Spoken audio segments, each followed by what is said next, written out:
आप सभी को जय मसीह। और हम आपके सामने एक वचन बोलना चाहेंगे। पहला तीमुथियुस 3 अध्याय, जो कि कलीसिया में अध्यक्ष, जो कलीसिया के लीडर हैं, जो अध्यक्ष हैं, तो उनके विषय में परमेश्वर हमें और आपसे किस प्रकार बातें कर रहा है, इस पर आप ध्यान दीजिएगा। प्रभु आप सभी को आशीषित करें। आइए हम कुछ वचनों में चलेंगे। यह बात सत्य है कि जो अध्यक्ष होना चाहता है वह भले काम की इच्छा करता है। यह आवश्यक है कि अध्यक्ष निर्दोष और एक ही पत्नी का पति, संयमी, सुशील, सभ्य, अतिथि, संस्कार करने वाला और सिखाने में निपुण हो, पियक्कड़ या मारपीट करने वाला ना हो, वरन कोमल हो और ना झगड़ालू और ना धन का लोभी हो, अपने घर का अच्छा प्रबंध करता हो और अपने बाल बच्चों को सारी गंभीरता से रखता हो।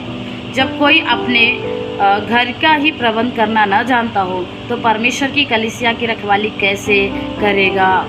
फिर यह कि नया चेला ना हो, ऐसा न हो कि अभिमान करके शैतान का सा दंड पाए और बाहर वालों में भी उसका सुनाम हो। ऐसा न हो कि निंदित होकर शैतान के फंदे में फंस जाए। मेरा परमेश्वर हमें और आपको एक लीडर होना है, एक अध्यक्ष कैसे होना है, हमें और आपको एक वचन के माध्यम से सिखा रहा है कि हमें और आपको किस प्रकार लीडरशिप करना है, किस प्रकार निभाना है, किस प्रकार उस पर चलना है, किस प्रकार आपको होना है, किस प्रकार नहीं होना है। इस प्रकार के वचनों को आप के सामने मेरा परमेश्वर रख रहा है। और लास्ट जो है कि महान रहस्य को हम पढ़ेंगे आपके सामने।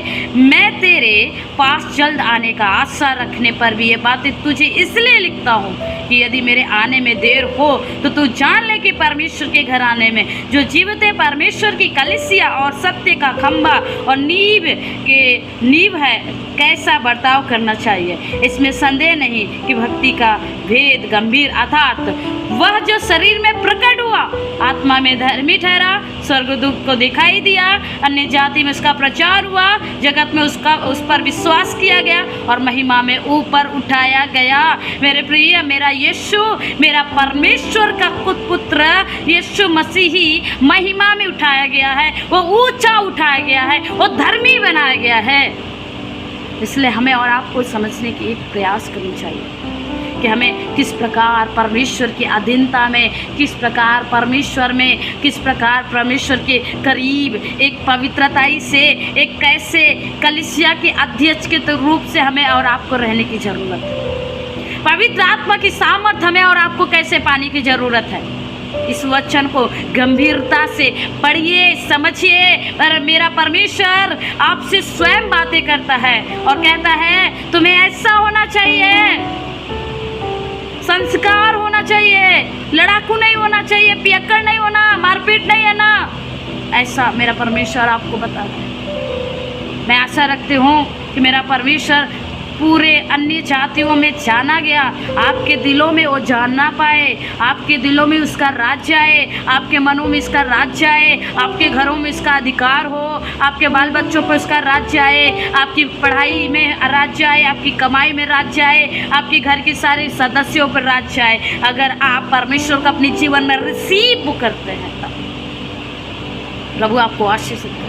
मेरा यही आपसे कहना है, आप इस वचन को जरूर पढ़ें, इस पे मनन करें। प्रभु आप सभी को आशीषित करें। आप सभी को मेरा हृदय से जय मसीह। आइए हम छोटी सी प्रार्थना करते हैं। प्रभु जी, प्रार्थना करते हैं जो वचन आपने हमारे जीवन में दिया, इस वचन के माध्यम से हम सब मनन करने पाए, हमें समझ दे, बुद्धि दे, ज्ञान दे और अपनी महिमा में बढ़ाए। धन्यवाद। पवित्र आत्मा हमारा सहायक बने, मेरी और जिस मार्ग पे आप हमें लेके चलना चाहते हो उस मार्ग में हमें लेके चलिए और हमारी मदद करें। धन्यवाद के साथ प्रार्थना उद्धार करता यीशु नासरी के नाम में मांगते हैं। आमीन आमीन। आप सभी को मेरा हृदय से जय मसीह।